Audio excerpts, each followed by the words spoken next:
Assalamu alaikum wa rahmatullahi wa barakatuh, mes chers frères et sœurs. Aujourd'hui, Inch'Allah, nous allons voir que la salat, c'est le pilier de la religion.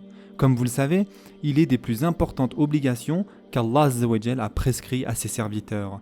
Et le plus grand devoir qu'Allah Azza wa Jal a obligé est la salat. La salat est le pilier de la religion et la plus importante de ses colonnes après les deux attestations. Elle est le lien entre le serviteur et son Seigneur, et la première chose pour laquelle il sera interrogé le jour du jugement. Si elle est bonne, c'est-à-dire si sa salat est bonne, toutes ses œuvres seront bonnes. Si elle est pervertie, tous ses autres actes le seront également. C'est elle qui sépare le musulman du mécréant. Sa pratique est une foi et son abandon est une mécréance. Il n'y a pas de religion à celui qui ne la pratique pas, et il n'y a pas de part dans l'islam pour celui qui la délaisse. Celui qui la préserve, elle lui sera telle une lumière dans son cœur, sur son visage et dans sa tombe et sa résurrection. Elle lui sera comme un salut le jour de la résurrection. Et il sera ramené au jugement avec ceux auxquels Allah Azza wa Jal a accordé ses bienfaits d'entre les prophètes, les véridiques et les pieux, et quelle bonne compagnie avec eux. Quant à celui qui ne la préserve pas, il n'aura ni lumière, ni preuve et ni salut le jour de la résurrection. Et il sera ramené au jugement avec Firaoun, Haman, Qarun et Ubay ibn Khalaf. L'imam Ahmed a dit dans son livre As-Salat quelque chose de très important.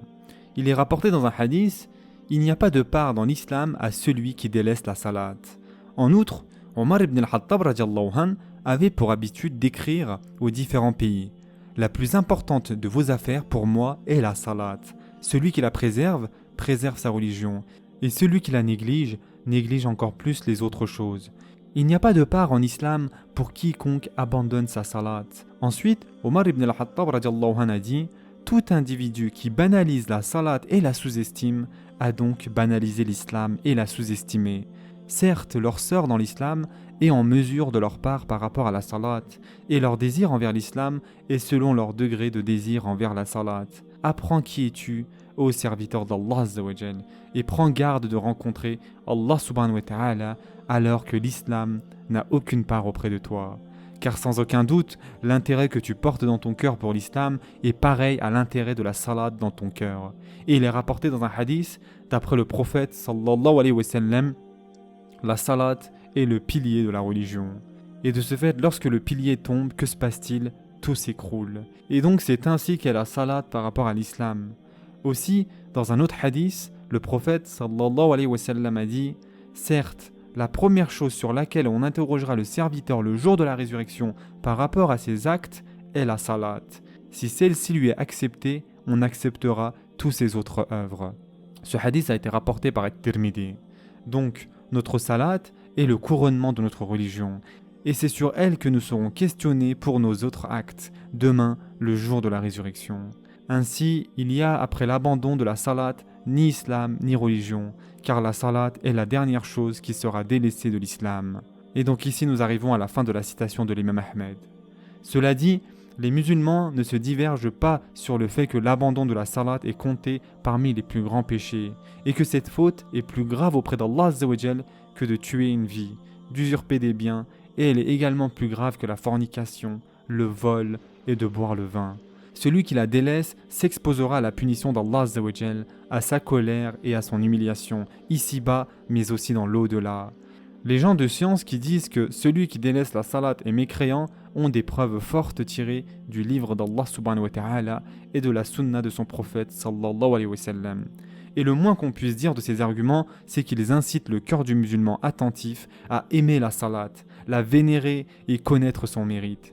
Comme il le stimule aussi à aimer sa préservation, sa considération et sa pratique à son temps prescrit qu'Allah Azza wa Jal a obligé.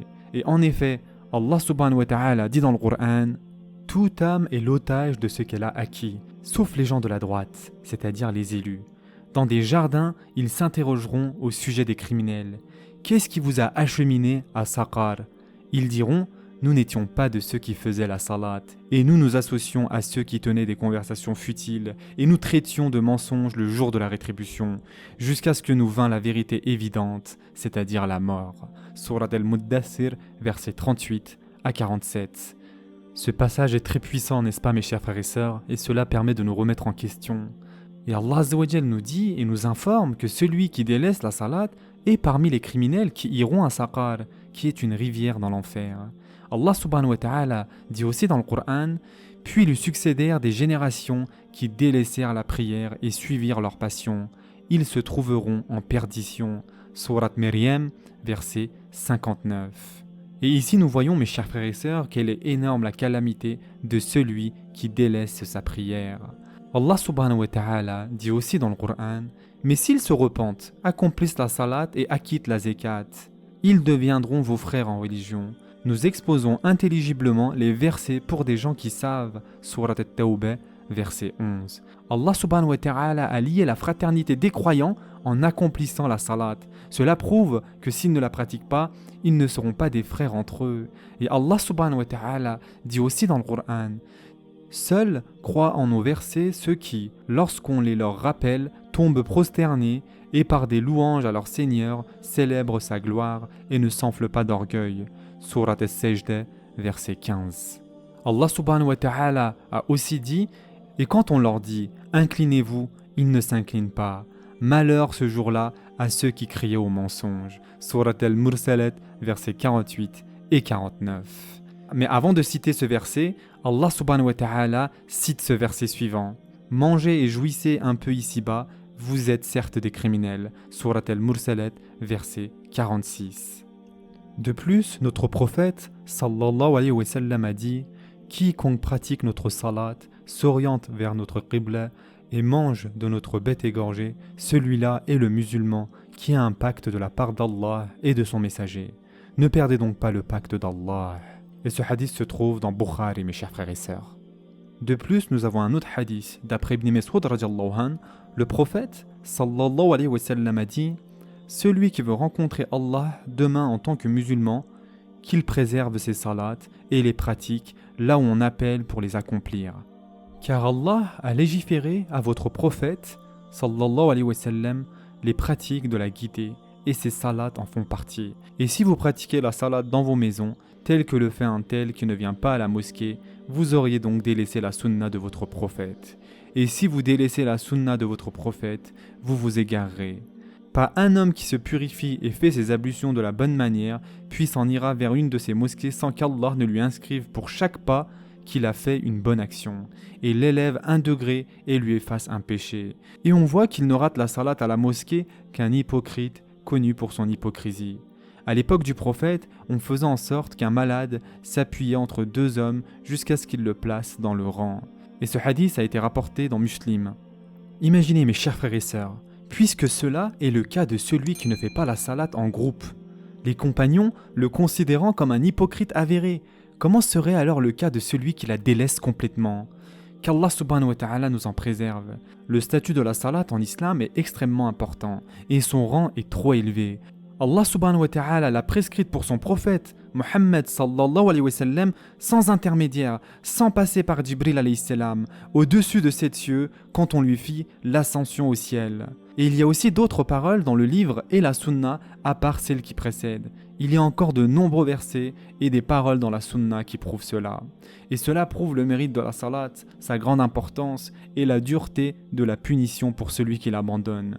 Toutefois, le poids de la salat s'est allégé chez beaucoup de personnes, même auprès de certains étudiants en sciences islamiques. Mais c'est à Allah Azza wa Jal que nous recourons.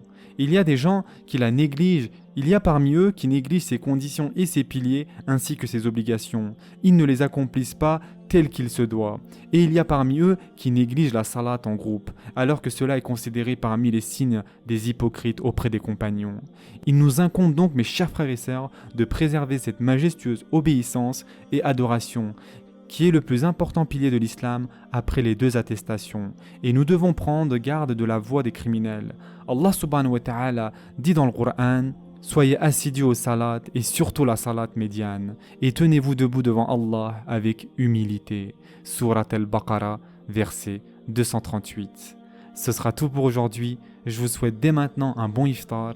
En attendant, prenez soin de vous, mes chers frères et sœurs, et à très prochainement, Inch'Allah.